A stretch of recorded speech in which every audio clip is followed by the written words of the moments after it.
नमस्कार, मैं अभी सूचना कॉलोनी से आ रही हूं और वहां एक बड़े काम की बात पता चली है। चलिए आपको भी बताते हैं। चेहरे पर लाल, नीले और हरे रंग की चित्रकारी, चमकीले नारंगी टाइगर प्रिंट वाली स्कर्ट, सिर पर पुआल टोपी और आग में सांस लेने का विचित्र तरीका। ये लोग हैं गुजरात के जूनागढ़ से लगभग 100 किलोमीटर की दूरी पर बसे गिर के जंगल से घिरे जंबूर गांव के। इस गांव की गलियों में लाल मिट्टी, फूस की छत वाले घर और कुछ छोटी स्थानीय दुकानें हैं। यहाँ की बुजुर्ग पीढ़ियों के मुताबिक उन्होंने गुजरात में 300 साल पूरे कर लिए हैं और ये जंबूर में उनकी चौथी पीढ़ी है। ये किसी नाटक या सर्कस की टोली नहीं है। ये लोग हैं भारत में बसे अफ्रीका के लोग जो भारत की विविधता में चार चांद लगा देते हैं। ये लोग हैं सिद्धी कम्युनिटी के, जिन्हें बरसों पहले गुलाम बनाकर यहाँ लाया गया था।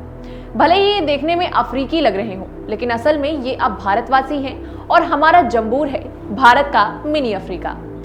इनके भारत आगमन के बारे में कई किस्से हैं। जैसे ऐसा माना जाता है कि वे पहली बार 7वीं शताब्दी में अरब के आक्रमण के समय भारत आए थे। इनमें से कुछ पेशे से नाविक तो कुछ व्यापारी थे। बचे लोगों को दास बनाकर भारत लाया गया था।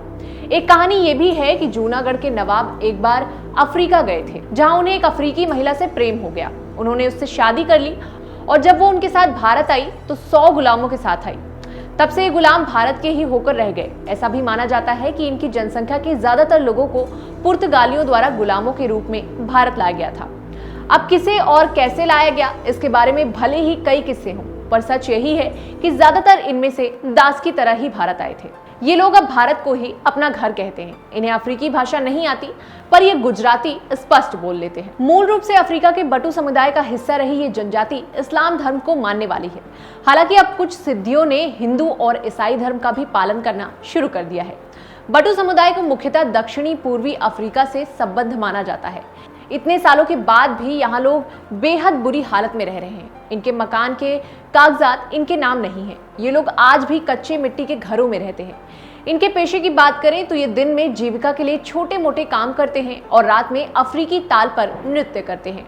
जब कई पर्यटक गिर आते हैं तो ये प्रदर्शन से उनका मनोरंजन करते हैं। इस क्षेत्र के रिजॉर्ट्स और होटलों से आने और अफ्रीकी नृत्य करने के लिए कई निमंत्रण मिलते हैं। ये खुशबू गुजरात की नामक गुजरात पर्यटन वीडियो का हिस्सा रहे हैं। इस जनजाति के युवाओं द्वारा किए जाने वाला पारंपरिक धमाल नृत्य पर्यटकों को खूब भाता है। नवीनतम जनगणना के मुताबिक इनकी जनसंख्या लगभग 0.25 मिलियन है, जो मुख्य रूप से 3 भारतीय राज्यों गुजरात, कर्नाटका और आंध्र प्रदेश में पाई जाती है। बताया जाता है कि जब इस जनजाति को साल 2022 में वोट डालने का अधिकार मिला तो समुदाय में उत्सव मनाया गया था। इन लोगों ने नाच गाना किया, दावत किया। इस समुदाय के बारे में सबसे दिलचस्प बात यह है कि ये अपने समुदाय में ही शादी करते हैं, यानी ये जेनेटिक वेरिएशंस नहीं चाहते हैं।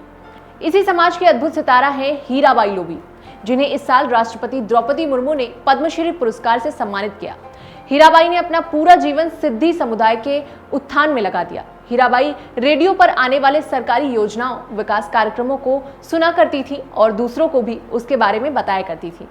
हीराबाई ने रेडियो से ही जैविक खाद बनाने के तरीके के बारे में सुना और इस दिशा में काम भी शुरू किया। हीराबाई ने 700 से अधिक महिलाओं और बच्चों के जीवन में बदलाव लाने का काम किया है। महिलाओं के बैंक अकाउंट खुलवाए और उन्हें रोजगार दिलाने की भी कोशिश की।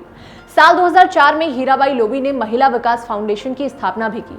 इनके अथक प्रयासों के लिए Reliance real award, Janaki Devi Prasad Bajaj award जैसे कई अन्य पुरस्कार से भी इन्हें सम्मानित किया जा चुका है।